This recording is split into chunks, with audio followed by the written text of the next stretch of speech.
तो times higher education ranking के हिसाब से हिंदुस्तान में वो नंबर 1 प्राइवेट यूनिवर्सिटी कंसिडर की गई है, राइट।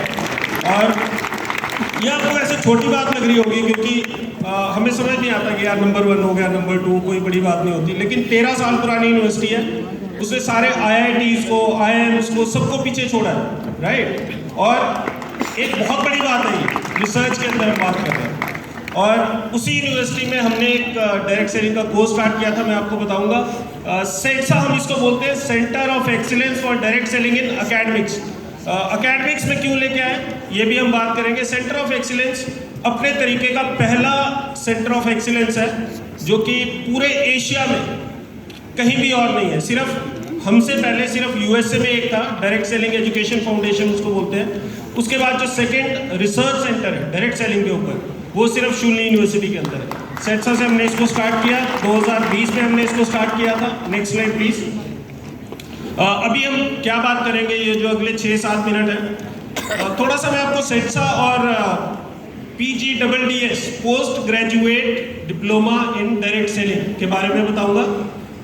मैं आपको ये भी बताऊंगा कि क्यों मैंने सोचा कि डायरेक्ट सेलिंग को एकेडमिक्स में लेके आए। हमारे सभी के सभी जितनी भी डायरेक्ट सेलिंग कंपनीज है, सबके पास बहुत अच्छे एजुकेशन सिस्टम है, लेकिन मुझे ये क्या लगा कि इसको एकेडमिक्स में, फॉर्मल एजुकेशन में हम क्यों लेके आए, वो मैं आपको थोड़ा सा शेयर करूंगा। क्या क्या चैलेंजेस आए इस डिप्लोमा में और क्या मुझे लगता है कि क्या सॉल्यूशन उसके हो सकते हैं, ये आपके साथ शेयर करूंगा। और थोड़ा सा कॉन्टैक्ट डिटेल्स यूनिवर्सिटी के शेयर करूंगा आपके साथ। Next slide. अभी तक का सफर कैसा रहा? तो अभी तक का सफर ऐसा रहा कि 2002 में मैं डायरेक्ट सेलिंग के साथ थोड़ा संपर्क में आया और उसके बाद मैंने 15 साल एक अच्छी कंपनी के साथ डायरेक्ट सेलिंग बिजनेस बिल्ड किया, लेकिन उस लेवल तक सक्सेसफुल नहीं हो पाया जहाँ तक होना चाहिए था, राइट। 50-60 हज़ार रुपये की इनकम थी, लेकिन मुझे लगता था मैं ज़्यादा डिजर्व करता हूँ। हमेशा से टॉपर रहा था। बड़ी ह्यूमिलिटी के साथ मैं आपको बता रहा हूँ, मैं इसलिए नहीं बता रहा हूँ कि कोई अपनी मुँह मियाँ मिट्ठू वाली बात है या कुछ अपनी पढ़ाई कर रहा हूँ। मैं आपको सिर्फ ये बताना चाहता हूँ कि so that you can take a perspective, right. कोई भी काम किया उसमें हमेशा टॉप किया, कोई भी एग्जाम दिया उसको हमेशा क्लियर किया, फर्स्ट अटेम्प्ट में क्लियर किया। एजुकेशन जब एकेडमिक्स में आए, लोग बोलते थे UGC नेट बड़ा, नेट क्लियर करना मुश्किल है, फर्स्ट अटेम्प्ट में क्लियर किया। जिस भी चीज़ में हाथ डाला हमेशा सक्सेसफुल हुआ। लेकिन डायरेक्ट सेलिंग में जब आया तो डायरेक्ट सेलिंग में उस लेवल तक सक्सेसफुल नहीं हो पाया जहाँ तक होना चाहिए था। तो मुझे ये समझ में आया कि यार कुछ कारण तो है, और उसमें सबसे पहला कारण मुझे ये समझ में आता था कि परसेप्शन लोगों की बड़ी थोड़ी सी पुअर परसेप्शन है, राइट। Thank you. लोगों की परसेप्शन थोड़ी सी पुअर थी डायरेक्ट सेलिंग में। आज सुबह भी यहाँ पर आप बात कर रहे थे कि लोग डायरेक्ट सेलर होना, वो ज्यादातर आपको शेयर वाले डायरेक्ट सेलर नहीं मिलते हैं, ज्यादातर आपको चुहिया वाले डायरेक्ट सेलर मिलते हैं। क्यों मिलते हैं? वो पूछता है कोई कि आप क्या करते हो, तो कोई जो थोड़ा सक्सेसफुल होता है वो तो थोड़ा पोस्चर के साथ बता देता है, बाकी दूसरा बोलता है सर कुछ कर रहे हैं, और भी बहुत कॉन्फिडेंस कभी नहीं रहता लोगों के। वो क्यों नहीं रहता? क्योंकि सामाजिक मान्यता जिसको हम बोलते हैं, सोशल एक्सेप्टेंस, वो शायद उस लेवल तक अभी नहीं मिली है डायरेक्ट सेलिंग इंडस्ट्री। और मुझे ये समझ में आता था कि यार एकेडमिक्स में अगर आ जाएगा, जो भी चीज़ एकेडमिक्स में आ जाती है, जो भी चीज़ स्कूल्स में, कॉलेजेस में पढ़ाई जाने लगती है, उसको सोशल मान्यता, सोशल एक्सेप्टेंस अपने आप मिल जाती है। हम हमेशा ये बात करते हैं कि एक व्यक्ति है, with all due respect to all the professions, एक व्यक्ति है जिसने छठी सातवीं पास करके अपने घर से भाग गया और किसी मैकेनिक के पास उसने अपना काम शुरू कर दिया, मैकेनिक का, ऑटो मैकेनिक का काम स्टार्ट कर दिया। एक दूसरा व्यक्ति है जिसने बीटेक किया मैकेनिकल में और शायद काम वही कर रहा है ना, बड़े बड़े शोरूम्स में वहाँ पर भी वही काम कर रहे हैं मैकेनिकल इंजीनियर का। लेकिन अगर आप पहले वाले के फादर से पूछो या पेरेंट्स से पूछो कि आपका बेटा क्या करता है, तो बोलेगा जी करना क्या है जी, पढ़ा लिखा है नहीं, घर से भाग गया मैकेनिक और मैकेनिक बस कर रहा है, अपना दाल रोटी का जुगाड़ कर रहा है। दूसरे अगर पूछेंगे तो बोलेगा बीटेक है सर, मेरा बेटा बीटेक है। काम दोनों एक बराबर कर रहे हैं। हो सकता है पहला वाला पैसा भी ज्यादा कमा रहा हो, पर एक वो जो रिस्पेक्ट है वो शायद नहीं मिलती है। तो वही हम लाने की कोशिश कर रहे थे। और जब मैं 2011 में मैं एकेडमिक्स में आया, मैंने शूली यूनिवर्सिटी ज्वाइन की 2012 के अंदर।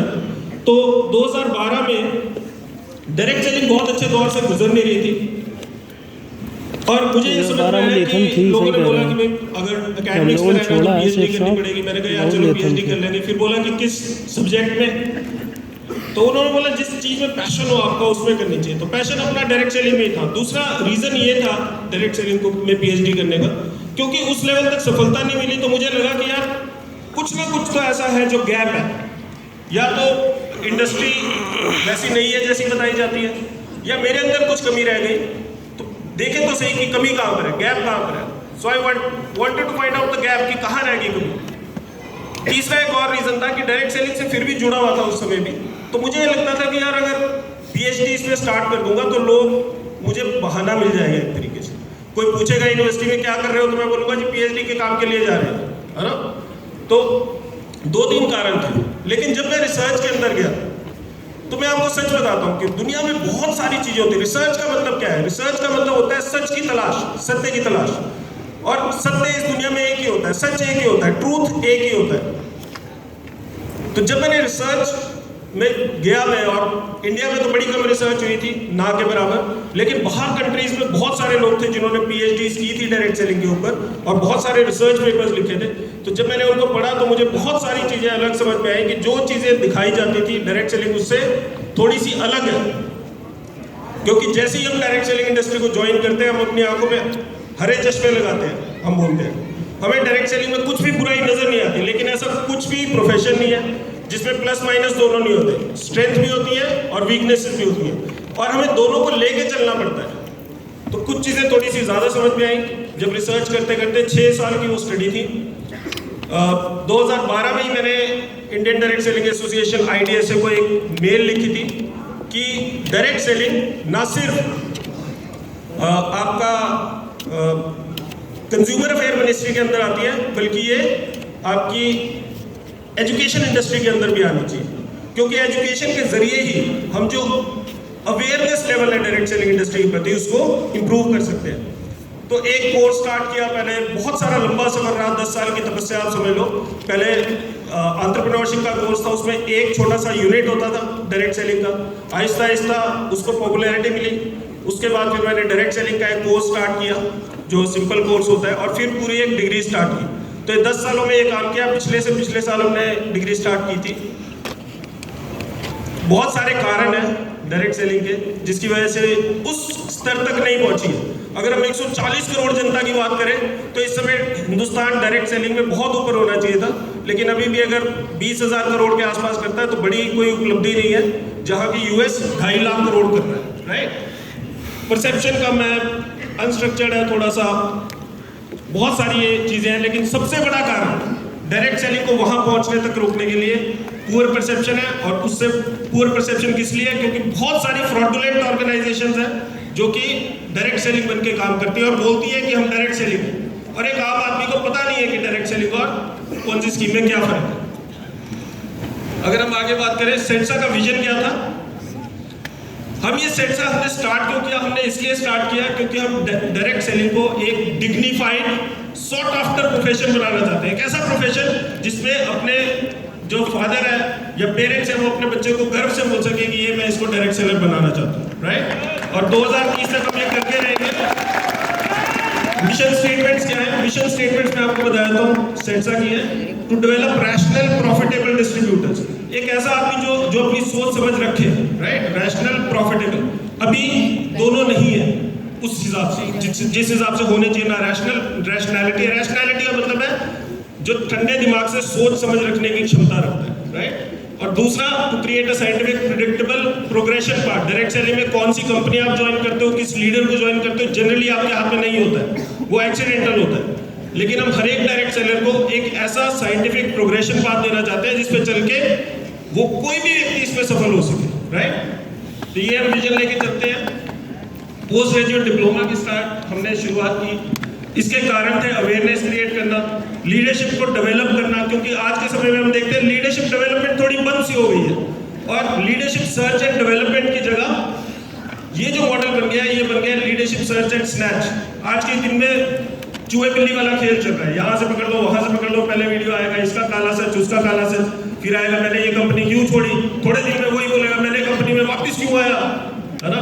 उसमें क्या हो रहा है कि जो दूसरे लोग हैं जो बाहर एक आदमी है जो ऑप्शन ढूंढ रहा है अपने लिए, एक अच्छी बुद्धि वाला आदमी, वो बोलता है यार ये तो कुछ ड्रामेबाजी इंडस्ट्री है ना, नेगेटिविटी आती है इंडस्ट्री के लिए। सो ये बहुत सारे रीजंस थे। और मैं आपको हमने जो डिप्लोमा स्टार्ट किया था उसमें सभी, मैंने आपको बताया सभी ने सपोर्ट किया। सुरेंद्र वंश जी भी थे, वेद प्रकाश ओझा जी, दीपक जी बैठे हैं, हमेशा सपोर्ट किया इन्होंने। हर्षवर्धन जैन साहब, रजत कुमार कर ji, Surekha Bhargava ma'am, Deepal ma'am, Siddharth sir, Surendra sir, Vasupriya, जितने भी लोगों से हमने इंडस्ट्री में बात की सबने सपोर्ट किया। ये हमारा फर्स्ट बैच था, 30 सीटें थी जिसमें से हमने 26 सीट भरी और बहुत खुश थे हम सब कि खूब अच्छा गया। मैं आपको थोड़े से टेस्टिमोनियल दिखाता हूँ। सुमन सुंदरयाल देहरादून से है, बहुत अच्छा काम करते हैं। सरिता नंदगिरी IIT चेन्नई और IISc बेंगलोर, जो हमसे ऊपर एक यूनिवर्सिटी है सिर्फ ऑल ओवर इंडिया, शूलनी से ऊपर, वो है IISc Bangalore, Indian institute of sciences Bangalore, जो कि आइकॉनिक है। तो IIT चेन्नई और IISc बेंगलोर की गोल्ड मेडलिस्ट है। और इन्होंने देखो क्या लिखा है, इन्होंने लिखा कि I have no hesitation in believing that this course has by far the best I have gone through। तो कुछ ना कुछ हमने कंटेंट दिया हो, राइट।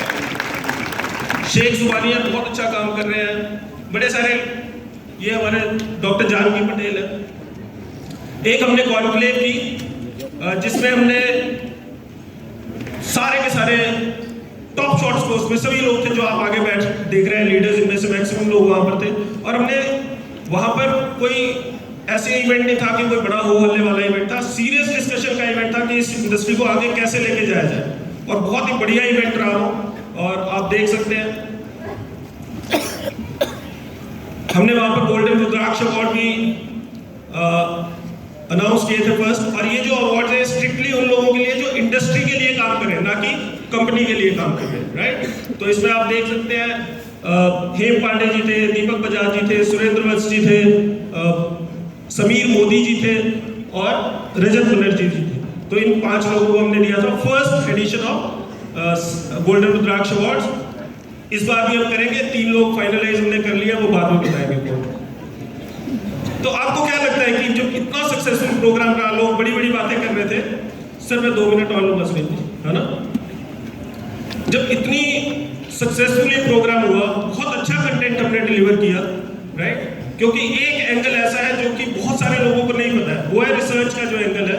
क्योंकि लोगों ने जो सच्चाइयां फाइंड की है, साइंटिस्ट जो बैठे हैं दुनिया में, उन्होंने जो निकाली है अपने निष्कर्ष, उसके ऊपर बेस करके हम जब चीजों को निकालते हैं तो पर्सपेक्टिव थोड़ा सा अलग है, जो कि बहुत ज्यादा एजुकेशन सिस्टम्स के अंदर नहीं डाला गया, राइट। तो कुछ अलग हमने तस्वीर प्रस्तुत की, लोग खुश भी हुए, बहुत सारे लोगों ने बहुत सराहा इसको। आपको क्या लगता है कि ये प्रोग्राम सफल होना चाहिए था इस बार, नेक्स्ट ईयर? हमारे पास 100 सीट्स थी और अभी कोई मुझसे पूछ रहा था कि अपना इस बैच में कितने लोग हैं, तो आपको क्या लगता है कितने लोग होने चाहिए थे? 100 के 100?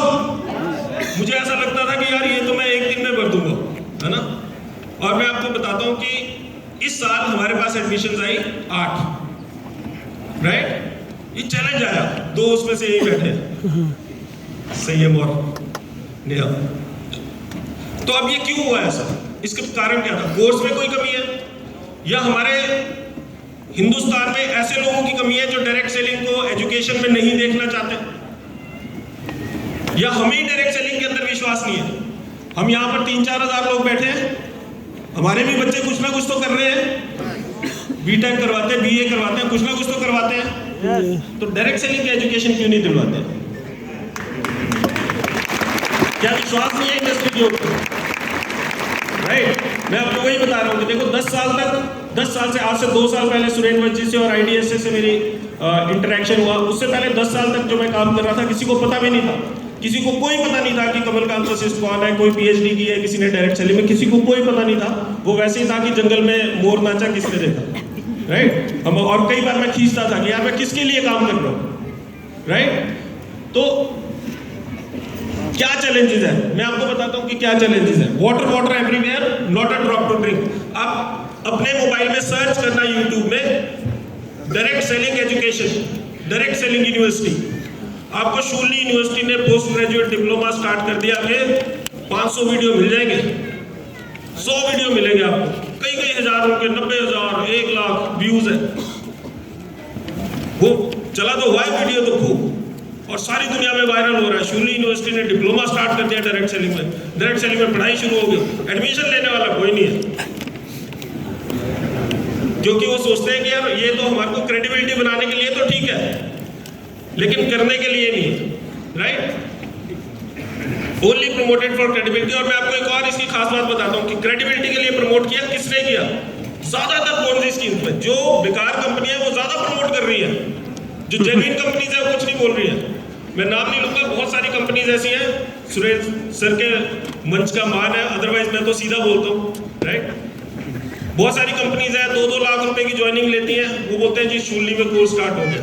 कोर्स ही नहीं स्टार्ट हो गया, उन्होंने कहीं ना कहीं से जुगाड़ लगा के हमारा एक प्रोफेसर ही स्पॉन्सर कर दिया शूली का ही। और वो भी दिखाते, देखो जी जिस यूनिवर्सिटी में डायरेक्ट सेलिंग का कोर्स है उसी यूनिवर्सिटी का प्रोफेसर हमारे दिक्कत है, वो बात तो करो। वो बंदा भी खुश है, पता नहीं फ्री ज्वाइनिंग दी है या क्या दिया, हमारे को पता नहीं है, राइट? लेकिन मैं आपको सच्चाई बता रहा हूँ इसमें, तो आप मना तो, मैंने उनको बताया, मेरे बड़े अच्छे दोस्त हैं, और मैं आपको ये भी बताऊं बहुत बड़े IIM से उन्होंने अपनी वो किया, तो कोई ऐसा नहीं है कि पैदल आदमी है, बहुत अच्छे दिमाग वाले व्यक्ति हैं, लेकिन कर दिया स्टार्टअप में। आप बता सकते हो कि आप गलत कर रहे हो यार, आप रोक थोड़ी सकते हो, आप सिर्फ जानकारी बता सकते। मैंने उनको बोला गलत कर रहे हो, बोलते यार मेरा तो लग गया भाई, मैं अपना तो निकाल के रहूँगा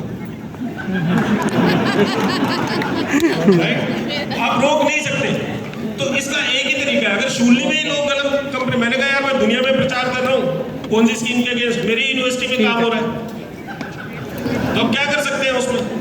तो हम सिर्फ लोगों को, मेरे को यही समझ में आता है, awareness is the only solution.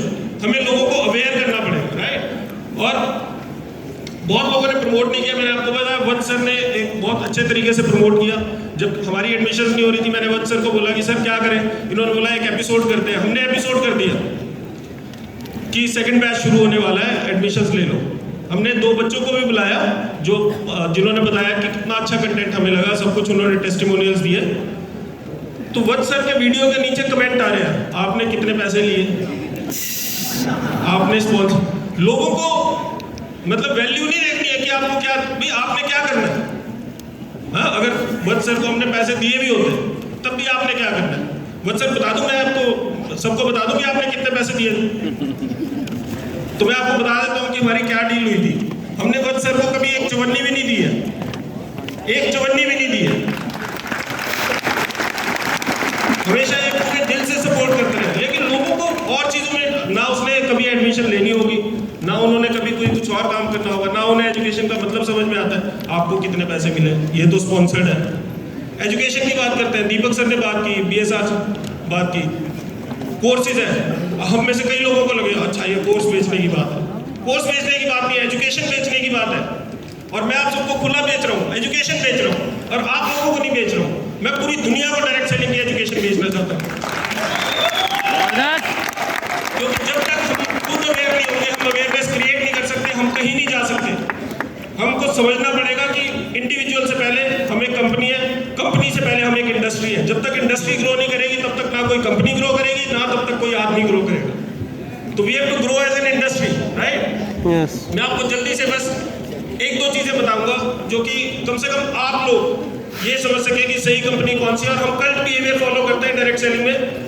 अगर हमें पता भी चल जाता है, जैसे वो मेरे प्रोफेसर फ्रेंड है, कि हम गलत कंपनी में हैं, फिर हम निकल नहीं पाते। हम इतना बोलते हैं ना, too deep into the shit, हम निकल ही नहीं पाते और ना हम निकलना चाहते हैं। हम इस मेंटालिटी में हो जाते हैं। हमारे पास कोर्स में पिछली बार जो बैच में 26 बच्चे थे, उनमें से 3-4 गलत कंपनीज में थे, जो कि बिल्कुल गलत कंपनीज है। उनको सब कुछ पता लग गया कि वो गलत कंपनी में है, फिर भी वो छोड़ते ही नहीं उसको, राइट? क्योंकि वो डिसीजन ना ले सकते हैं। और फिर वही वाला एटीट्यूड होता है कि यार मैं तो फंस गया हूँ, औरों को भी, मतलब people are not ready to accept the truth. और उसीलिए हमने बोला अपने रैशनल डिस्ट्रीब्यूटर्स बनाने। ये थोड़े से कुछ एक पॉइंट्स हैं जो आप, अगर आप वो प्रोडक्ट खरीद रहे हैं जो कि आपके घर में पहले यूज हो रहे थे, तो आपका ग्रीन लाइट है। वैल्यू फॉर मनी प्रोडक्ट है, मैं सस्ते महंगे नहीं बोल रहा हूँ, मैं बोल रहा हूँ वैल्यू फॉर मनी अगर प्रोडक्ट है, ग्रीन लाइट है। अगर प्रोडक्ट आपके एग्जिस्टिंग प्रोडक्ट की रिप्लेसमेंट है, ना कि आप नया प्रोडक्ट कोई ऐड कर रहे हो, या मैग्नेटिक थेरेपी, ये वो पता नहीं क्या क्या चीजें लाखों रुपए की लोग बेचते हैं, हमें दिया। अगर कंपनसेशन प्लान हाइब्रिड प्लान है, पुराना नहीं है, 35-40% वो बांटते हैं, हर एक कंपनी 35 से 40% बांटती है, जेन्युइन कंपनी जो आज के कंपनसेशन प्लान के हिसाब से। ग्रीन है, जो कंपनी को लीड कर रहे हैं वो कौन लोग हैं, है ना, ग्रीन है, क्या इन्वेस्ट किया है कंपनी ने, ग्रीन है। अगर कंपनी कल को भाग जाती है, बंद हो जाती है, तो कोई आपका गला तो नहीं पकड़ेगा, आपके घर पे तो नहीं कहीं कोई आएगा, रेड लाइट है। ये क्वेश्चन पूछने अपने आप से।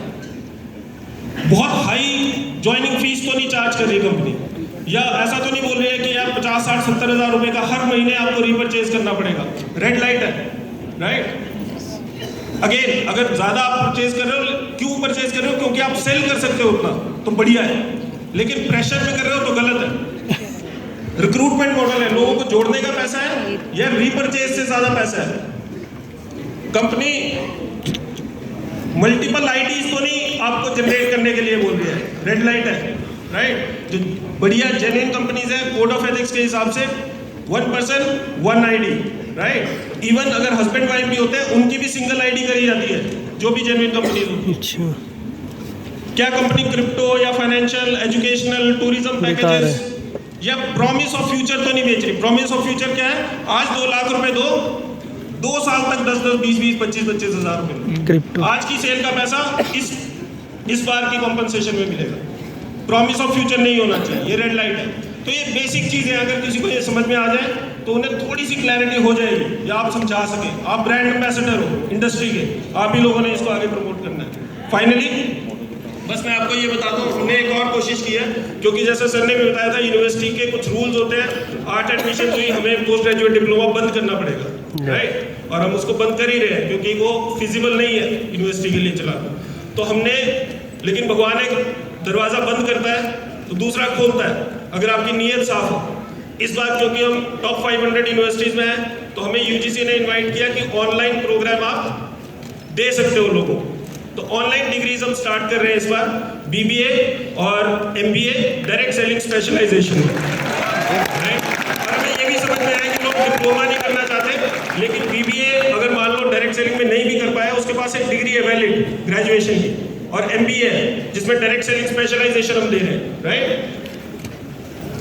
मैं आपको थोड़ी सी फीस भी बता देता हूँ, क्योंकि फीस भी हमने बहुत ज़्यादा डिस्काउंटेड करी है, सिर्फ अभी के लिए, इस साल के लिए है ये। और जो कॉर्पोरेट टाइप्स हैं जिसमें कि डायरेक्ट सेलिंग मैनेजमेंट हम कर रहे हैं, तो वैसे यहाँ पर देखो, आप देख सकते हैं रेगुलर जो फीस है, ये बीबीए की 19,500 है साल की, सेमेस्टर की, सॉरी, मतलब साल की आपकी 40,000 के करीब होगी।